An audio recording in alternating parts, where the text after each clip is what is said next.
Hey, everybody. Welcome to Extra Innings on the 680 The Fan YouTube channel. Great to be with you. We're going to do this a couple times a week after the Belue show ends. We go 10 to 11.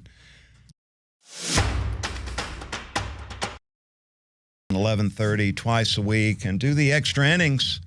Hope you enjoy it. And I wanted to talk about two things today. Number one, like to talk about Stetson Bennett and all he's been through here over the last 4 or 5 days. And then we'll finish up talking about the Atlanta Braves and what we're looking at as far as their batting order goes. I stopped in the coffee shop earlier this morning on the way to the fan studios and caught some of the boys down there coming up with their own Braves batting order. Not that SNIT doesn't have it covered, but I'll throw out what I believe would be an effective batting order coming up here in just a few moments. So let's dive into Stetson Bennett and what's going on there. It's been a really rough 4 days for Stet, who is, dealing with some adversity here coming off that second national championship season. Tell you what, if only Stetson had accepted that late invitation to the Senior Bowl down in Mobile, he could have avoided this embarrassing arrest that he suffered through late Saturday night into Sunday morning out in Dallas, where he was reportedly out training, getting ready for the combine. I really believe it was a missed opportunity for Stetson to get in front of these NFL teams. And looking back on it, too, a missed opportunity to turn the page on that epic college career at Georgia with the back-to-back national championships, and then turn the page into a new era for Stetson heading into professional football. But you can't turn back time, can you? So Stetson has got to move forward. I think Baker Mayfield did. He did move forward and get over that, and I believe Stetson can too. So I've had some people ask me, Buck, what kind of advice would you give Stetson right now at this point in time? Well, I would say go quiet.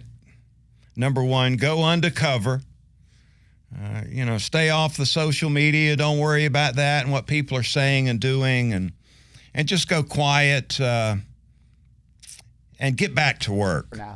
Getting ready for the combine, and that's where the focus should be right now for Stetson.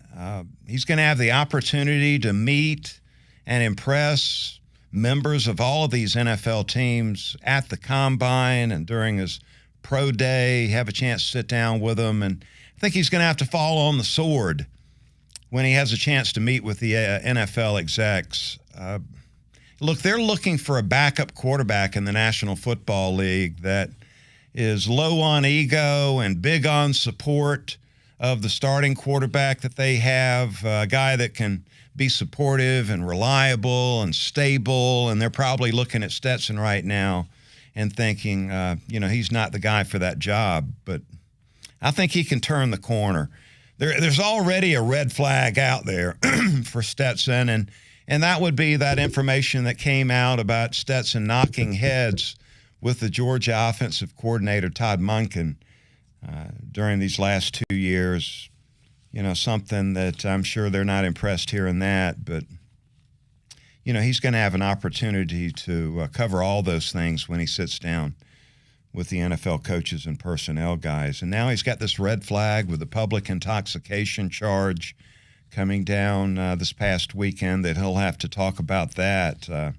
And look, these personnel guys, they didn't need any more ammunition to use to downgrade Stetson Bennett. They already had these lack of measurables that we're going to hear all about when it comes combine time. The fact that, Stetson's barely 6 foot. He's barely 190 pounds.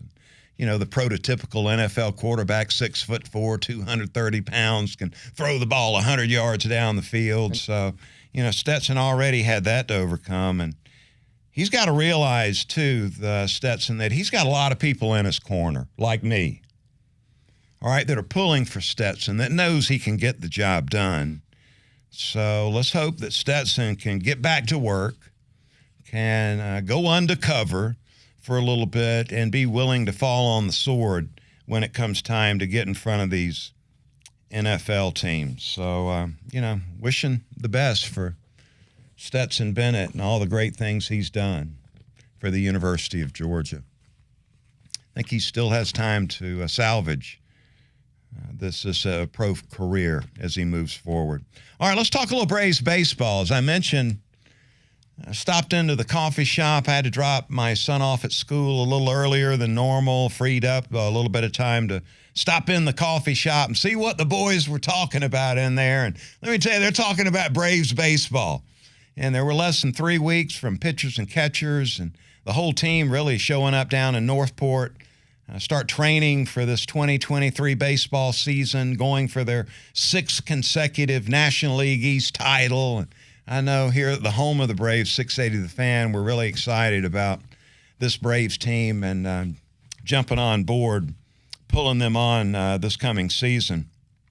What the boys were talking about is what this new batting order is going to look like. And look, I'm sure Brian Snitker has it all covered. Lord, he's the best manager in baseball, if you ask me. But, it's always fun. And so I joined in the project and came up with my batting order for the Braves in 23 and wanted to share that with you right now. Look, there are 2 big questions with Dansby Swanson moving on to the Chicago Cubs. So there's 2 big questions heading into 23. Number 1, where is Michael Harris II going to hit in this lineup? Because he hit number 9 pretty much the entire season as a rookie last season when he came up. And then the second question is they've got a new piece, Sean Murphy, the new catcher that comes in from the Oakland A's. And he's a guy that hit number 3 for the A's last season. But look, this isn't Oakland, brother. This is Atlanta. And this Braves lineup, they got full of guys. They're full of guys that can hit dingers, play the long ball, hit it out of the park. So I think Murphy's going to have to adjust where he's been hitting out in Oakland, and I'm sure he can do that. But here's how I see it. Look, Ronald Acuna Jr., and there's been a lot of talk about this on Sports Talk Radio over the last 2-3 years with Ronnie, is that Ronnie wants to hit leadoff. That's where he's comfortable. That's where he wants to be. And that's where I want him to be, is where he wants to be and where he's comfortable. So I've got Ronald Acuna Jr. still in that leadoff spot, and I know there's some people that would rather have him a little bit further down in the lineup where he's in a run-producing spot in the batting order, but I've got Ronald Acuna Jr. in that leadoff spot. I want him happy. I want him thriving, and so I've got Acuna number 1.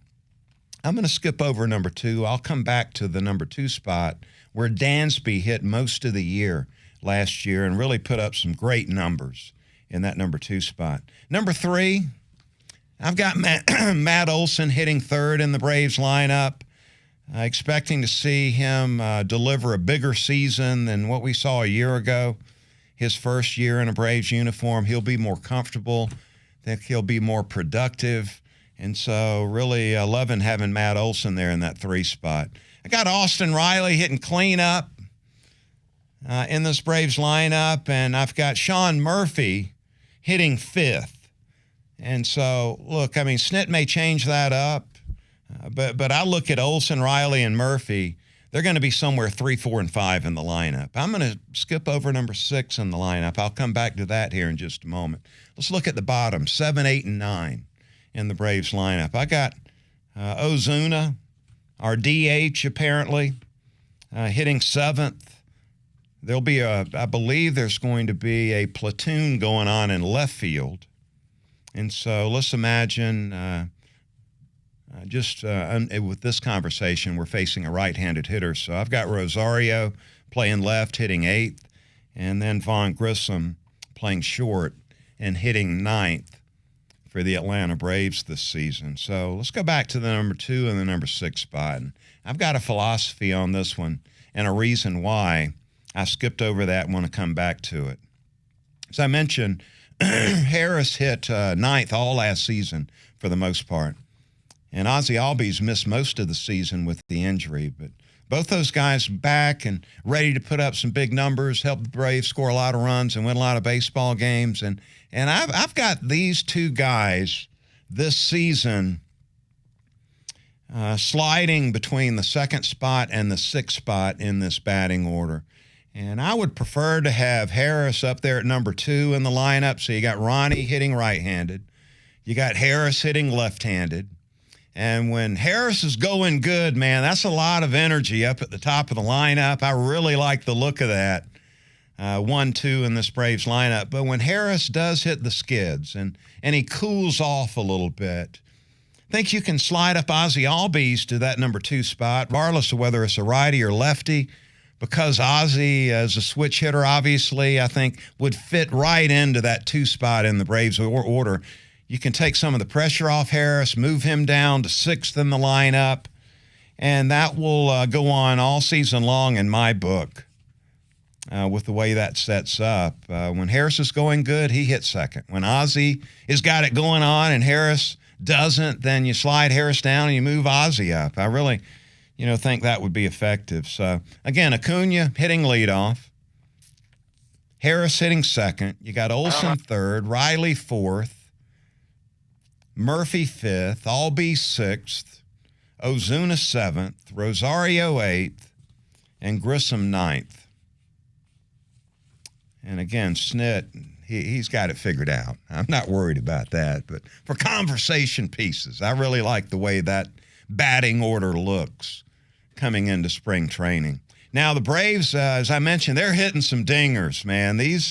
We've seen a trend toward the home run over these last 4 years. In 2020, the COVID year got cut short.